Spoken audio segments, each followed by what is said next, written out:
Pauli dem Klassenerhalt nun ganz nahe. Das ist es! Nein! Ist gut! Und Tor! Und natürlich ist der FC St. Pauli bei uns heute Top-Thema. In der Halbzeit kommt der Präsident Renald Koch, stellt sich dort allen Fragen. Auch natürlich die Trainerentlassung, die Beurlaubung, die es gegeben hat am vergangenen Montag. Dietmar Demuth ist nicht mehr Trainer. Wir sind abgestiegen und einen riesigen Aderlass gehabt an Spielern, die gegangen sind.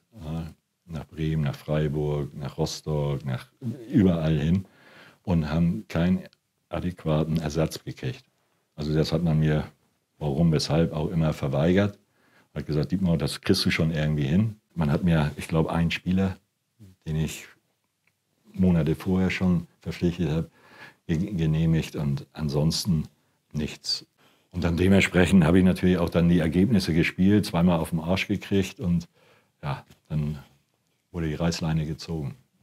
Wir wussten, dass es sehr, sehr schwer werden wird, schon nach 4 Tagen so einen Turnaround zu schaffen. Dafür waren die beiden Spieler, in denen sich die Mannschaft gegen Frankfurt und auch gegen Aalen präsentiert hat, einfach zu grauenvoll. Das hat mich schon überrascht, aber ich habe mich schon da eigentlich schon geistig darauf eingestellt, weil zum einen mit dem sportlichen Leiter war mir klar, dass der mir im Nacken sitzt. Zum anderen die ganze Politik, Einkaufspolitik, Transferpolitik hat schon dementsprechend darauf hingewirkt. Denn als ich beurlaubt worden bin, sind ja auf einmal, ich weiß nicht wie viele Spieler, neu verpflichtet worden.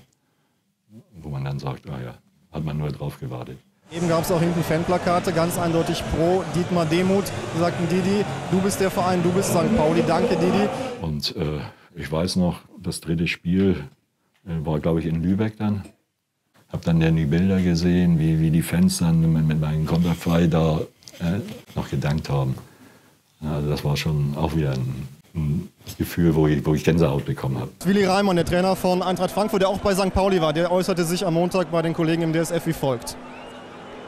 Ja, ich bin sehr überrascht und bin auch ein bisschen bestürzt, denn nicht Dietmar Demuth hätte beurlaubt werden müssen, nämlich der gesamte Aufsichtsrat und das Präsidium. Also gerade dieses Beispiel zeigt, was das für eine Schweinerei ist, die sie mit Dietmar da gemacht haben.